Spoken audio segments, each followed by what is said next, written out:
নমস্কার, শুভ সন্ধ্যা বন্ধুরা। কেমন আছো তোমরা? আমি তো বেশ ভালোই আছি। সরস্বতী পুজো তো চলেই এলো, আর মাত্র 2 দিন বাকি। তাই এই মাটির প্রতিমাটা দেখো একবারে নষ্ট হয়ে গেছে রঙগুলো। তো আমি একটু রং করে ঠিক করব ভেবেছি। মা বলছিল একটা নতুন ঠাকুর নিয়ে আয়। তো এটা অনেক দিনকার ঠাকুর, তাই আর জলে দিতে মন চায়নি। তো এটাকেই আবার নতুন করা যাক। কিভাবে কি করছি তোমরা দেখো। এই মাটির প্রতিমা আমি যখন ক্লাস 5-এ পড়ি তখন দাম নিয়েছিল 150 টাকা। তখন জানো তো সেই নতুন নতুন সাইকেল চালাতে শিখেছি। তো সাইকেল চালিয়ে স্কুল যেতাম। তো যেতে যেতে দেখতাম যে ঠাকুর গড়ছে বানাচ্ছে। তো আমারও ইচ্ছা যেত একটা সরস্বতী ঠাকুর নিয়ে আসবো। তো ঠিক সরস্বতী পুজোর আগের দিনই এই মাটির প্রতিমাকে নিয়ে এসেছিলাম। দেখো আমার আর এই সাদা রঙটা প্রায় হয়েই এসেছে।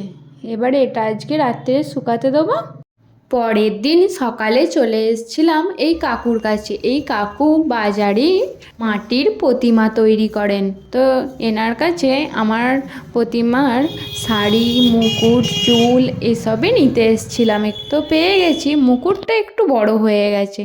ছোট মুকুট আর পাওয়া যায়নি, কি আর করা যাবে, ওই একটু ম্যানেজ করে নিতে হবে। তো দেখো আমার রঙটাও প্রায় শুকিয়ে এসছে।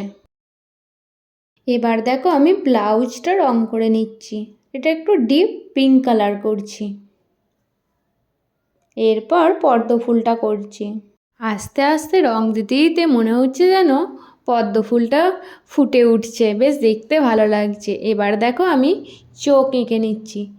তো একটু টেনশন লাগছে ঠিকঠাক হবে কি না, তাই আমি দেখো কোলে নিয়েই আঁকতে শুরু করে দিয়েছি। হাতও একটু একটু কাঁপছিল, অনেক দিন আঁকা অভ্যাস নেই। তো দেখা যাক কেমন হয়। আঁকা তো প্রায় হয়েই গিয়েছিল। তো এখন আমি প্রতিমাকে শাড়ি পরিয়ে নিচ্ছি। কেমন করে কি পরাবো সেটাই একটু মাপ করে দেখে কেটে নিচ্ছি। দেখো এবার পরিয়ে নিচ্ছি চুলটা লাগানোর পর প্রতিমায়ের মুখটা খুব মিষ্টি লাগছিল।